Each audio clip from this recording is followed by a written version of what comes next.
আমাদের এই মাঠের ধারে আমি তেলাকুচিগুলো তুলতে এসেছি। এবার তেলাকুচিগুলো তুলে নেব।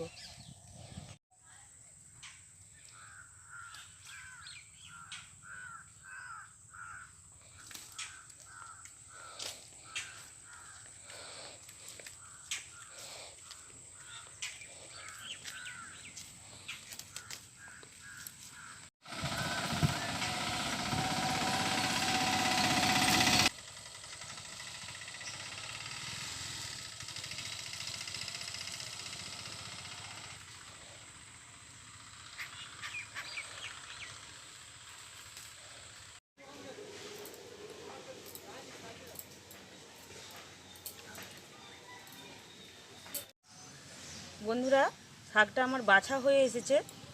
এই শাকটা বাছতে কিন্তু একটু সময় লাগে, কিন্তু খেতে একদম অসাধারণ টেস্ট। না খেলে আপনারা বুঝতেই পারবেন না।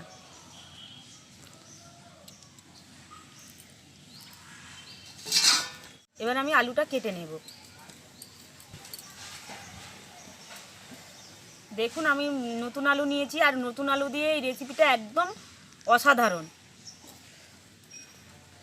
নতুন আলুর গাগুলো এইভাবে মুঠির পেছন দিক দিয়ে ঘষে দিলেই আলুর খোসাটা উঠে যায়।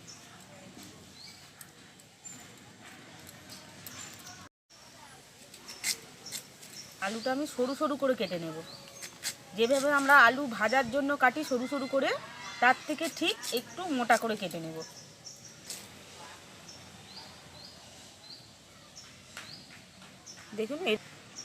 দেখুন এইরকম সাইজ করে আমি কেটেছি।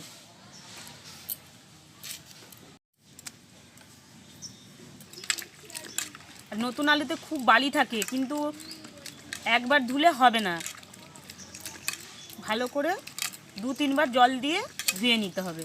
2 থেকে 3 বার জল দিয়ে ভালো করে পরিষ্কার করে ধুয়ে নিয়েছি।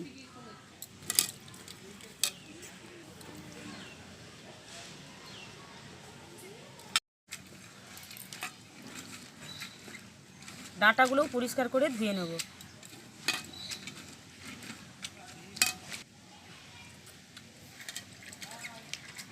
ডাঁটাগুলোকেও ভালো করে চটকে চটকে জল দিয়ে ধুয়ে নেব।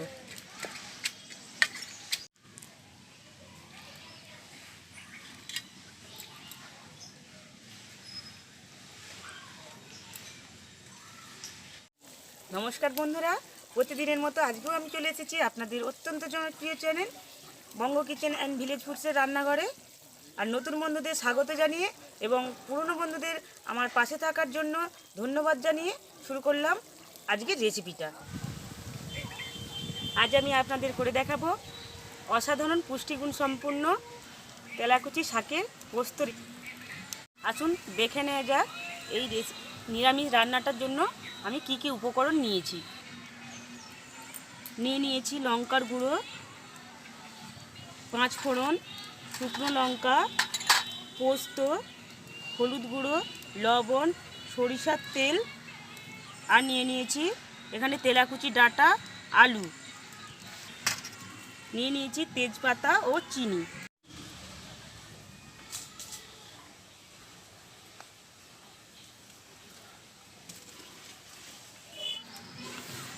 কড়াইটা গরম হয়ে গেছে।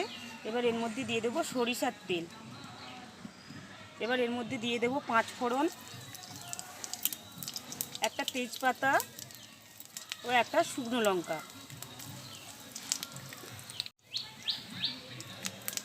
এবার আমি আলুগুলো তেলের মধ্যে তুলে দেব।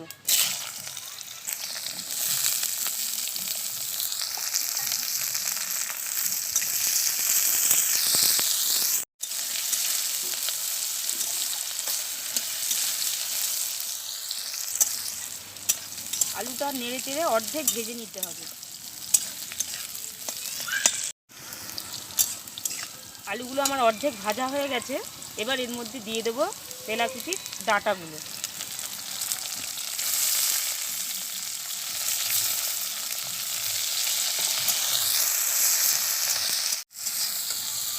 এবার এর মধ্যে দিয়ে দেবো স্বাদ মতো লবণ।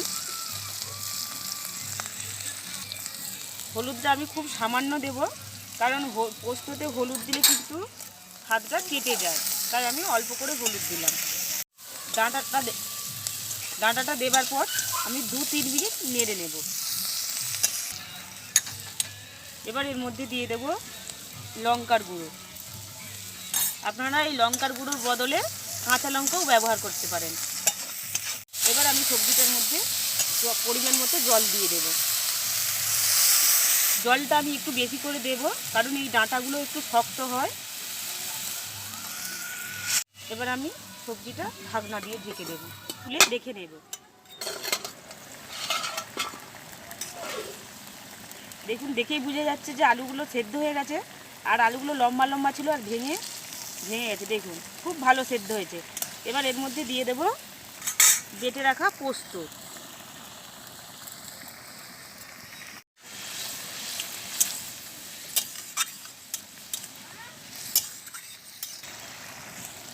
এবার এর মধ্যে দিয়ে দেব স্বাদ মতো চিনি।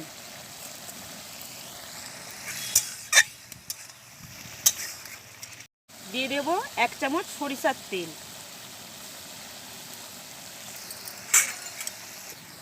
বন্ধুরা, এই রেসিপিটার জন্য কিন্তু পোস্ত বাটাটা একটু বেশিই লাগে, কারণ ডাঁটাগুলোর জন্য একটু বেশি পোস্ত লাগে। এবার এটাকে আমি ঢেলে নেব। ঢেলে নিয়ে গরম গরম ভাতের সাথে পরিবেশন করব।